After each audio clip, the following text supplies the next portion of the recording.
सृष्टि बचपन से ही दिखने में सुंदर नहीं थी, लेकिन अमीर बाप की बेटी सृष्टि पर उसकी माँ जान छिड़कती। मेरी बेटी कितनी प्यारी है, भगवान सबको सृष्टि जैसी बेटी दे। सृष्टि धीरे धीरे बड़ी होती है। एक दिन सृष्टि की सहेली कहती है, तू दिखने में कितनी अजीब सी है, लेकिन मैं जानती हूँ हम सब में सबसे अच्छी शादी तो तेरी ही होगी। तेरे पापा अमीर जो हैं। और बता नहीं सकते यार, दहेज तो हर कोई देता है, ये क्या ज्यादा ले जाएगी अपने पति के लिए? अरे बड़े शहर में कोठी है इसके पापा की। अरे पापा की है ना, कौन सी इसकी है? इसकी होती तब तो कोई भी लड़का इससे शादी कर लेता। अरे पापा की मतलब पापा की है तो मेरी ही है ना? किसने कहा? अब तेरी तो तब होगी ना जब तेरा भाई ना हो। वैसे भी शादी के बाद सारी प्रॉपर्टी भाई के नाम होती है। सृष्टि समझ जाती है कि उसे किसी भी हालत में माँ बाप की सारी प्रॉपर्टी को अपने नाम करना है, लेकिन कैसे? एक दिन सृष्टि का भाई शीनू कहता है, बहन क्या कर रही है? तुझसे एक बात करनी है। अरे हाँ करना, मैं तो तेरी बहन हूँ। बहन मेरी लाइफ में ना एक लड़की है, बहुत अच्छी है। मैं सोच रहा हूँ माँ और पापा से बात करूँ शादी के लिए। सृष्टि को समझ में आ जाता है कि भाई की शादी होते ही भाभी उसे एक दिन भी घर में बर्दाश्त नहीं करेगी। क्या बात है भाई, बताना कौन है वो? यार वो बहुत अच्छी लड़की है, पढ़ी लिखी है, मेरे साथ जॉब भी करती है। बस एक प्रॉब्लम है। प्रॉब्लम? क्या प्रॉब्लम है भाई? यार वो शादीशुदा है, लेकिन उसके पति ने उसे सिर्फ इसलिए छोड़ दिया क्योंकि उसके माँ बाप दहेज नहीं दे पाए। सृष्टि ये सुनकर न जाने क्यों खुश हो जाती है। अरे भाई तो क्या हुआ, लड़की तुझे तो पसंद है ना? शीनू को लगता है कि बहन उसे समझ रही है। वो इस बात से अनजान होता है कि उसकी बहन की मंशा पूरा घर हड़पने की है। सृष्टि अपनी माँ से कहती है, मम्मी मुझे तो बहुत चिंता है। पता है शीनू क्या कर रहा है? अरे क्या कर रहा है? वो तो काम पर जाता है और वापस घर आता है। नहीं ना माँ, वो यही तो नहीं कर रहा, बाकी सब कर रहा है। आपको पता है उससे प्यार है, और वो भी एक शादीशुदा लड़की से। ये क्या हो गया? मैं सोसाइटी में क्या मुंह दिखाऊंगी? अरे तेरे पापा तो यही कहेंगे कि मैंने ही उसे बिगाड़ दिया है। माँ देखो, मेरी बात मानो, पापा पर भी विश्वास करने की जरूरत नहीं है।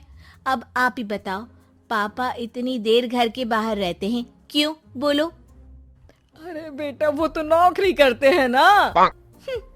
तू बहुत भोली है माँ। पापा का ऑफिस तो 7 बजे खत्म हो जाता है, लेकिन देखो कितनी देर से आते हैं। अरे नहीं बेटा, ऐसी कोई बात नहीं है। सृष्टि माँ को एक औरत से बात करते पिता की फोटो दिखाती है। देखो माँ कैसे हैं पापा। मैं ना कहती थी कि पापा सही नहीं है।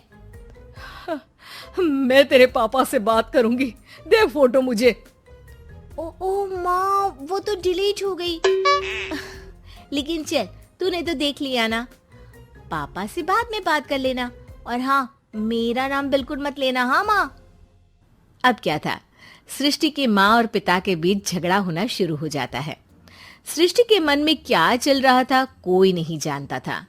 एक दिन, माँ सृष्टि के लिए एक लड़का देखा है, वो लोग शाम को उसे देखने आने वाले हैं।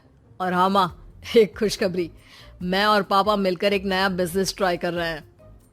शाम को लड़का आता है, सांवले रंग का। सृष्टि को तो बिल्कुल भी पसंद नहीं आता। लड़की की माँ कहती है, लड़की का चेहरा तो कोई खास नहीं, लेकिन अगर मेरे बेटे को आप लोग सेटल कर दें तो मैं उसकी शादी आपकी बेटी से करवा दूं। सृष्टि को लड़का बिल्कुल पसंद नहीं था। उसे भाई पर गुस्सा आ जाता है। लड़के वालों के जाने के बाद कहती है, माँ देखा शीनू मेरे लिए कैसा लड़का लेकर आया, न दिखाने लायक न सुनने लायक, सेटल भी नहीं, वो भी हम करे। अरे माँ मैं जानती हूँ ये मेरी शादी किसी भी घर में क्यों करवाना चाहता है? अरे कैसी बात कर रही है बहन, तूने तो देखा ना, लड़के को मैंने ही मना कर दिया तुझसे शादी के लिए।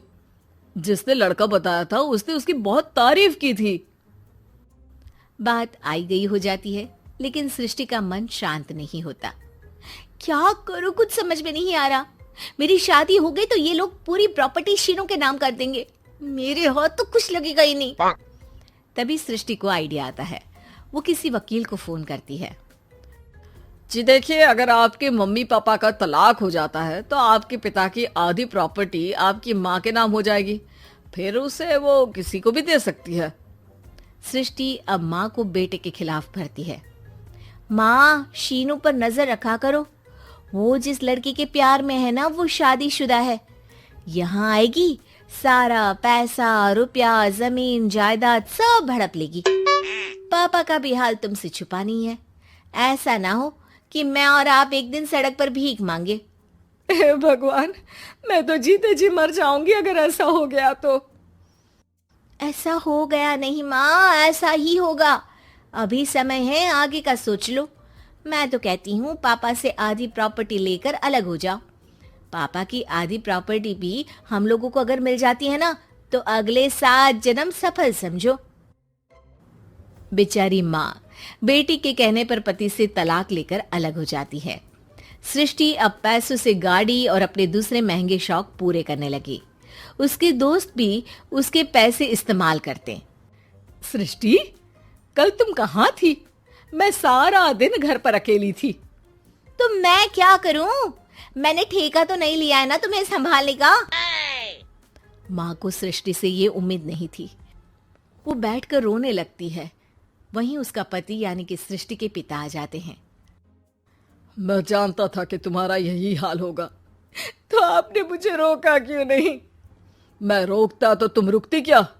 सृष्टि के कहने पर तुमने मुझ पर अपने बेटे पर शक किया, लेकिन तुम ये भूल गई कि कैसे हम दोनों ने मिलकर जीवन में इतना सब खड़ा किया। माँ पति के गले लग जाती है। मुझे माफ कर दीजिए, मैंने आपकी कमाई का एक बड़ा हिस्सा गवा दिया। कोई बात नहीं, तुम साथ हो तो मैं ऐसी 7 प्रॉपर्टी खड़ी कर दूंगा। तभी वहां सृष्टि आ जाती है रोते हुए। माँ, मयंक ने मुझे छोड़ दिया। वो बोल रहा था जब तक मेरे पास पैसे थे तब तक ही वो मेरे साथ था। पापा, माँ, मुझे माफ कर दीजिए।